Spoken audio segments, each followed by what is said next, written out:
Oh well, hello there! It's me, Klee! No, but really, it's Kaylee. And as most of you watching me will know, I recently traveled throughout Turkey to co-host a tour, and while I was there, numerous discoveries were announced. So in this video, I will be taking a look at the discoveries that were made at the archaeological site known as Sayburç.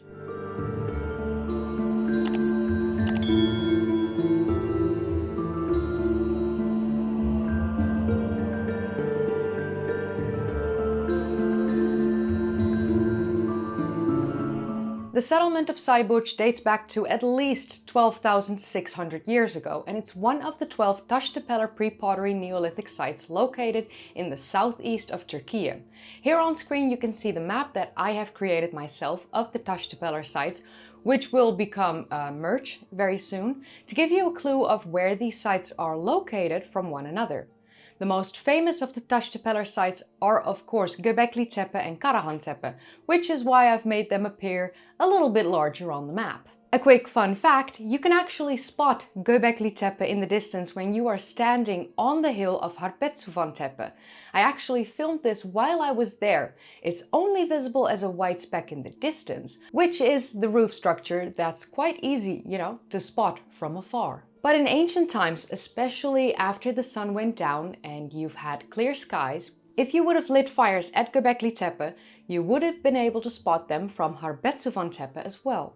And if anyone is interested, I'm actually going to do another Turkey tour next year. It's going to be the same itinerary, and we have already created the page for you to sign up, although the exact dates are yet to be announced, but it will most likely take place somewhere in September of 2026. And the link to that is in the description down below. Okay, now back to the subject of this video. Right before I traveled to Turkey, the Ministry of Culture and Tourism announced that during the excavations that started all the way back in 2021 at Sayburç, the archaeologists working there have now uncovered a total of 50 structures, as well as many previously unknown T-shaped pillars. So most people won't know this, but Sayburç is split into 3 excavated areas. And the first of these was discovered when a man found a relief scene under his house, which made it abundantly clear that there was a lot hidden under the ground where the houses of the modern-day village of Sayburç were built on. But this meant that a lot of the villagers needed to be replaced so that their homes could be destroyed and archaeologists could start their excavation process.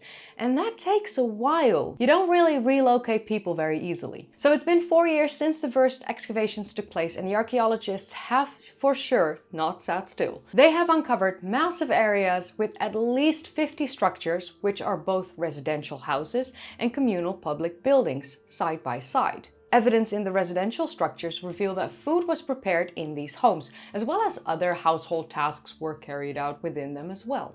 The archaeologists have made it public that 5 of these communal buildings have been discovered so far, and that these larger communal buildings seem to be surrounded by clusters of homes. All of these structures contain T-shaped pillars, but how do they even know the difference between a home and a communal building? You might ask yourself this. Well, the arrangements of benches and T-shaped pillars set them apart from the houses, as well as the fact that the communal buildings are quite larger than the residential homes.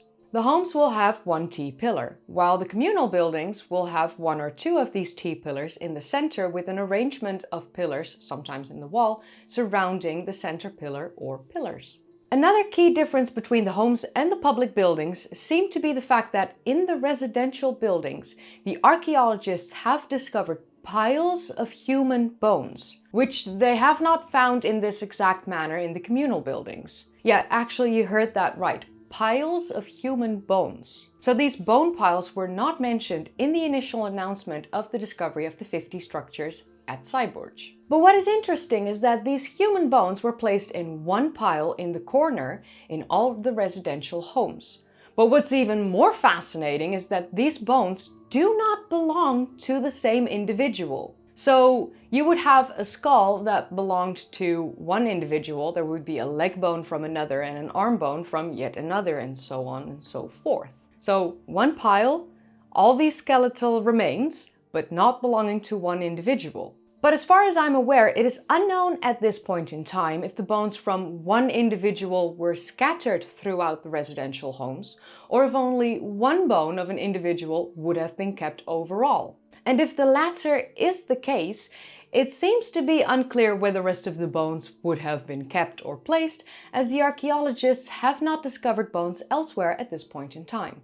So it seems unlikely that only one bone of each individual was kept, and it seems way more likely that multiple bones of one individual were kept and placed throughout different homes. But it remains a mystery why the ancient inhabitants of Sayburç placed these bones in their homes. It could be a form of ancestral worship, it could have been placed there for protection, possibly even a sacrifice, or as a combination of the three, or even a reason that I can't conjure up in my mind. Sayburç was one of the longer continuously occupied locations in ancient times. It seems that the inhabitants lived in this ancient settlement continuously for approximately 300 years. And another, in my opinion, quite major find here at Sayburç is that we can see the slow shift from building round or oval structures to rectangular ones. And if you have seen my short video on Harbezu van Tepe, you can hear me say that the square building there was quite unique, because at the Taş Tepeler sites we mostly see round and oval shaped building structures. And it was at Navali Chori, which is way younger, that we really see the rectangular structures. But Harbezu van Tepe already had that. And Harbezu van Tepe is quite a bit younger than Sayburç and Göbekli Tepe. And if we can already notice the first shift into rectangular building styles here at Sayburç, that shows to us that the inhabitants of these ancient sites kept evolving their building techniques and their structural techniques as time went on. As far as I'm aware, it is unclear how old, or in other words, how much younger the rectangular buildings at Sayburç are, but my educated guess would be that they are among the youngest and the latest to have been built. So we have a high amount of T-shaped pillars, at least 50 structures, piles of human bones, and the rectangular building styles, and this was all uncovered during the excavations here in Sayburç over the past 4 years. And some of these discoveries were made very recently. And you can actually visit Sayburç yourself if you join my tour next year, as it is absolutely a part of our itinerary. If you want to look at the whole itinerary, click the link in the description down below. It's thecommunitygarden.org, and check out my tour. But with that said, what do you think of these human bone piles? These structures, the homes and the public buildings, the T-shaped pillars and the rectangular buildings? Let me know in the comments down below. And if you enjoyed watching, then don't forget to give this video a thumbs up, subscribe if you'd like to see more of these kind of videos, and click that bell icon if you want to be notified whenever I upload. If you haven't seen my previous videos yet, then don't make me cry into a corner, because I will absolutely do that, but click the card in the upper right corner, or one of the links to the playlists in the description down below, or you can click a video in the end card. I would also like to say a massive thank you to my patrons and my channel members. Thank you so much for supporting me. I got a new haircut. It's fun. I got back from Turkey, and Turkey was incredible, but I came back and my ankylosing spondylitis flared the fuck up, which is not fun. And I'm going to get new medication very soon, which means that I will need to inject myself every 2 weeks for maybe the rest of my life. Fun times. I do not recommend having the gene HLA-B27. I really don't.